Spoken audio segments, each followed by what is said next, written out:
अचानक देश के अलग अलग धार्मिक स्थलों से खुद लाउड स्पीकर क्यों उतारे जा रहे हैं? 24 घंटे पहले ही पहुंचा था धार्मिक स्थल के पास बुलडोजर, अब लाउड स्पीकर एक्शन। 4 जून से पहले अचानक क्यों उतारे हजारों लाउड स्पीकर? आदेश तो 6 महीने पुराना है।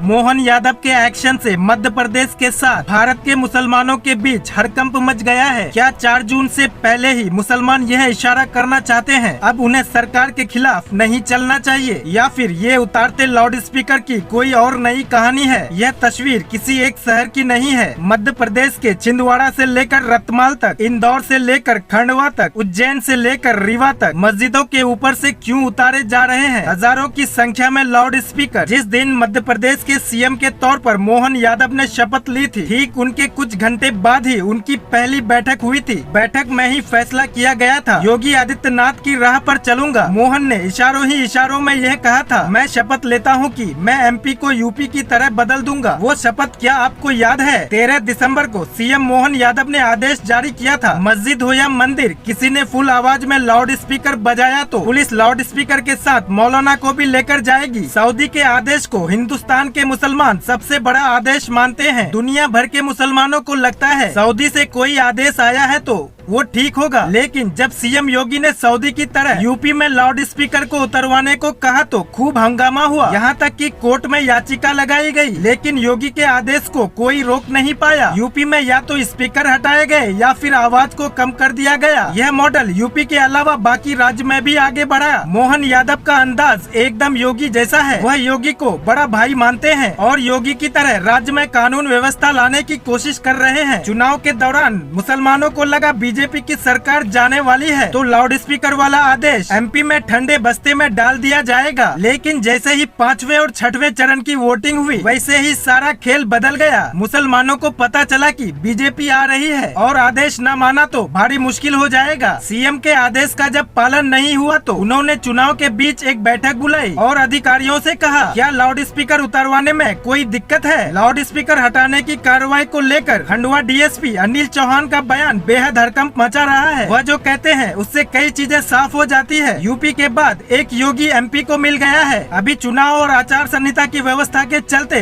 इन पर कार्रवाई नहीं हो पा रही है, लेकिन आज फिर से उसको लेकर अभियान शुरू किया गया है। जो भी लाउड स्पीकर किसी भी स्थान पे अनावश्यक रूप से बिना अनुमति के लगा होगा, उनको हमने उतरवाने के लिए मुहिम शुरू कर दी है। अभी 3-4 जगह से उतरवा दिए गए हैं, अभी और भी हम उतरवाएंगे। जहाँ भी लगे हुए दिखाई देंगे और इसको लेकर सभी जगह हमने मैसेज भी कर दिए हैं। चाहे वो शहर के थाने हो या देहात के थाने, हटाने सबको पड़ेंगे। एक्शन से पूरे एमपी में हड़कंप मचा। उज्जैन से अभी एक धार्मिक स्थल को हटाया गया तो मध्य प्रदेश में लाउड स्पीकर हटाने की स्पीड भी बढ़ गई। एमपी के शाजापुर शहर में करीब 77 धार्मिक स्थल से 77 पुराने लाउड स्पीकर, जिसे लोग भाषा में चिलम भी कहते हैं, लाउड स्पीकर लगाने के लिए एसडीएम की परमिशन लेनी होगी। यानी अब हिंदुस्तान बदल रहा है। आप धर्म के नाम पर कुछ भी नहीं कर सकते। बीजेपी सरकार में मध्य प्रदेश में जो हो रहा है उससे जनता योगी का धन्यवाद कर रही है, क्योंकि योगी ने ही रास्ता दिखाया है, जिस पर कभी शिवराज सिंह चौहान चले तो कभी एमपी के नए सीएम मोहन यादव चल रहे हैं। योगी का मॉडल बुलडोजर के बाद मॉडल लाउड स्पीकर भी हिंदुस्तान में राज करने लगा है। अगर योगी कभी दिल्ली आ जाएंगे तो क्या केरल, क्या बंगाल, ऐसी तस्वीरें आपको देश के हर कोने में देखने को मिलेंगे। Bureau report, global Bharatvarsh.